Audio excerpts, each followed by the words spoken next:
जो आप ये दृश्य देख रहे हैं ना, ये किसी साइंस फिक्शन मूवी या फिर फैंटेसी का नहीं है। ये दृश्य पूरी दुनिया के सामने आया था 4500 साल पहले। जी हाँ, 4500 ईयर्स अगो, जब पिरामिड्स इनिशियली बने थे इजिप्ट में, तो ये ऐसे दिखते थे। ना सिर्फ ये भीमकाय थे, इन पर बहुत ही सुंदर लाइमस्टोन चढ़ा हुआ था। और कुछ हिस्टोरियंस तो ये भी कहते हैं कि इन पिरामिड्स के टॉप पर एक मेटालिक प्लेट भी थी। ना ऑब्वियसली 4500 सालों में बहुत कुछ बदलता है, और आज के समय मॉडर्न डे जो पिरामिड्स हैं ये कुछ ऐसे दिखते हैं। मगर फिर भी आप एक बात नोट करना, दुनिया में शायद ही कोई अजूबा होगा जो ह्यूमन इमेजिनेशन को इस तरीके से कैप्चर करता है जैसे इजिप्ट के पिरामिड करते हैं। ये कोई आम बात नहीं है कि एक ऐसा स्ट्रक्चर जो 4500 साल पहले बना था आज भी 7 वंडर्स ऑफ द वर्ल्ड में आता है, और ये अकेला अजूबा है जो एक एंशिएंट वंडर हुआ करता था। बाकी सब एंशिएंट वंडर्स डिस्ट्रॉय हो चुके हैं, वॉर में तबाह हो गए, भूकंप आ गया, सुनामी ले डूबी। बस the great pyramids of Egypt ये आज भी खड़े हैं। और सबसे ज्यादा माइंड बॉगलिंग बात यह है कि जब तक आईफल टावर नहीं बना था ना पेरिस में in 1889, the pyramid of Giza ये टॉलेस्ट मैन मेड स्ट्रक्चर था that has ever been built. और इसलिए आपने एक बात नोट करी होगी, ओवर द इयर्स कई बड़े थिंकर्स, कई बड़े फिलोसोफर्स ने इन पिरामिड्स को लेकर बहुत सारी थ्योरीज बनाई हैं। हालांकि ये थ्योरीज काफी बार गलत साबित हुई हैं, मगर अपने आप में कितनी इंटरेस्टिंग बात है कि Nikola Tesla, legendary inventor, legendary thinker, इनका ये मानना था कि जो ये पिरामिड्स हैं ये सिर्फ कोई टूम नहीं है, ये किसी राजा का मकबरा नहीं है, ये एक्चुअली जायंट एनर्जी ट्रांसमिटर्स हैं। इनसे एनर्जी आप ट्रांसमिट कर सकते हैं। ऑब्वियसली ये जो थ्योरी थी बाद में सभी साइंटिस्ट ने रिजेक्ट कर दी। कुछ पिरामिड्स में हमको ऐसा सबूत मिलता नहीं है कि उससे एनर्जी आप ट्रांसमिट कर सकते हैं या फिर एनर्जी से रिलेटेड कुछ वहां पे काम होता था। मगर इन पिरामिड्स को लेकर फैसिनेशन इतनी ज्यादा थी इन्वेंटर्स के माइंड में कि उनको भी लगा कि ये सिर्फ मकबरे तो नहीं हो सकते, definitely there is more to it.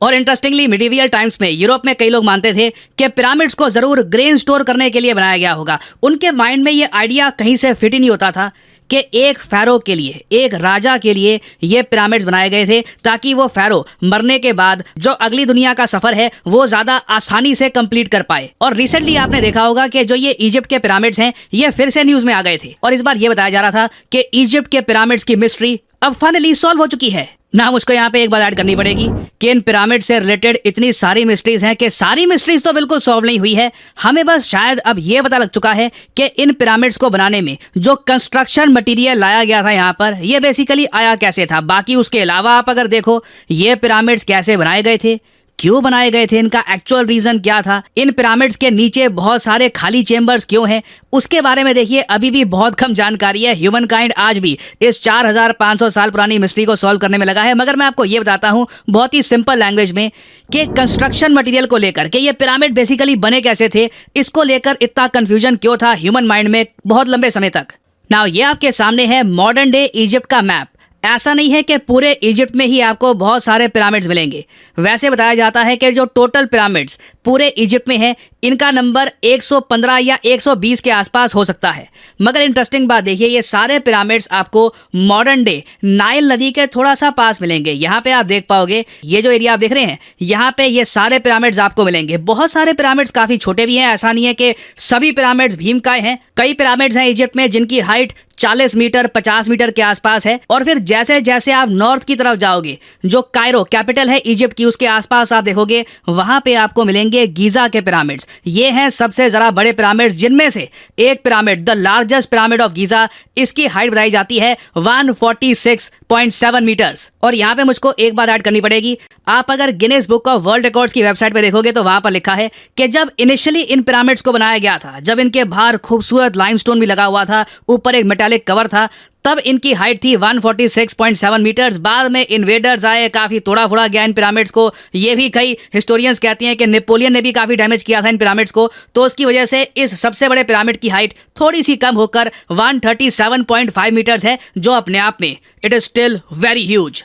और जो इनका ये आकार है, जो साइज है इन पिरामिड्स का, यही देखकर बहुत सारे लोग काफी बार सोच में पड़ जाते थे कि ये पिरामिड्स बनाए गए हैं ग्रेनाइट और लाइमस्टोन से। दोनों चीजें इस एरिया के जहां पर ये पिरामिड्स बनाए गए हैं उनके पास आपको मिलती नहीं है। तो कैसे ये रॉ मटेरियल लाए होंगे, किस तरीके से इनके ब्लॉक्स बनाए होंगे, एक के ऊपर एक इकट्ठा किया होगा, और ये पिरामिड्स बेसिकली बने कैसे, इसको लेकर बहुत बड़ी मिस्ट्री थी। ना एक बार को आप कह सकते हैं पिरामिड्स को बनाने में एंशिएंट इजिप्शियंस का बहुत ज़्यादा हार्ड वर्क गया होगा, इंजीनियरिंग स्किल्स होंगी, वो सब मान सकते हैं। बट अगेन क्वेश्चन यही रहता है कि जहां पर ये पिरामिड्स बने हैं ना, उससे आपको 900 किलोमीटर दूर जाना होगा, तब जाके आपको ग्रेनाइट की खदान मिलेगी। तो उस जमाने में कैसे ये 900 किलोमीटर दूर इतना सारा ग्रेनाइट लेके आए होंगे, दिस वाज अ मिस्ट्री। और कई बार हिस्टोरियंस ने इसका सोल्यूशन ये दिया कि हमारे हिसाब से हुआ क्या होगा कि जो नाइल नदी है ये कनेक्ट करती है असवाहन और गीजा को। गीजा वो एरिया जहां पर सबसे बड़े पिरामिड्स बनाए गए थे, और असवाहन वो एरिया है जहां पर ग्रेनाइट के बहुत सारे डिपॉजिट्स हैं। और इन दोनों लोकेशंस को कनेक्ट करती है नाइल नदी, जिसको आज भी माना जाता है दुनिया की सबसे लंबी नदी है। ना प्रॉब्लम देखो यहाँ पर ये सामने आ रही थी कि ठीक है, नाइल नदी इनको कनेक्ट तो करती है, मगर नाइल नदी राइट साइड को बहती है। कहीं से भी ये समझ नहीं आ रहा था कि असवाहन से बहुत सारा ग्रेनाइट निकाल कर कैसे ये लोग गीजा, अबसुएर, धाशुर इन सब एरियाज में लाए होंगे। It simply did not make sense. मगर फाइनली एक डिस्कवरी हुई।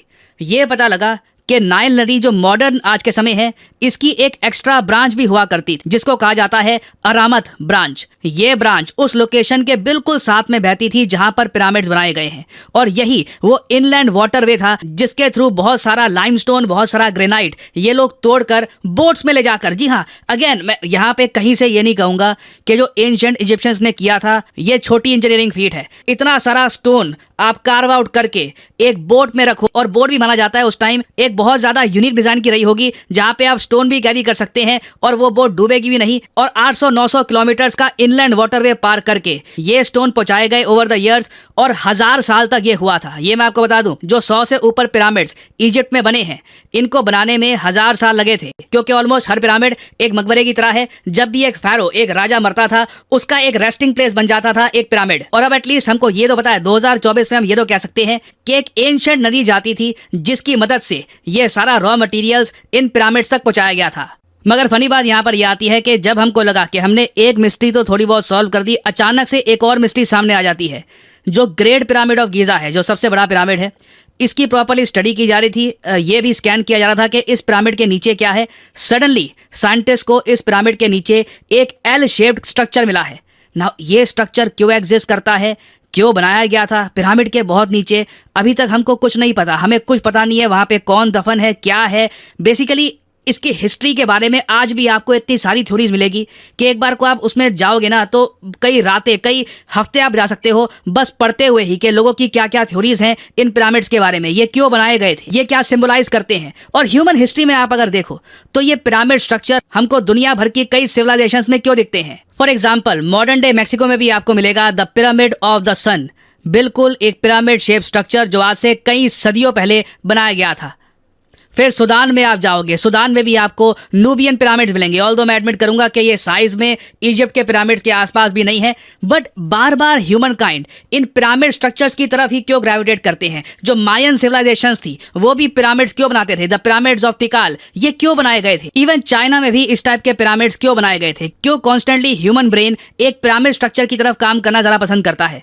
ये अगेन एक बहुत बड़ी मिस्ट्री है, और उम्मीद ये है कि एज हम पिरामिड ऑफ गीजा को और स्टडी करते हैं, इसके नीचे क्या क्या स्ट्रक्चर्स हैं इनके बारे में जानते हैं, धीरे धीरे हमें इस मिस्ट्री के बारे में इवेंचुअली और जानकारी भी मिलेगी। और फाइनली यहाँ पे मैं आपसे पूछूंगा एक क्वेश्चन जिसका आंसर आप सब लोग करोगे कमेंट सेक्शन में। क्वेश्चन ये है कि नाइल नदी, जिसके बारे में मैं बात कर रहा था इस वीडियो में, नाइल नदी आज के समय कितने कंट्री से होकर गुजरती है। ये है यहाँ पे आपकी ऑप्शंस, 20 देश, 2 देश, 11 देश या फिर 55 देश।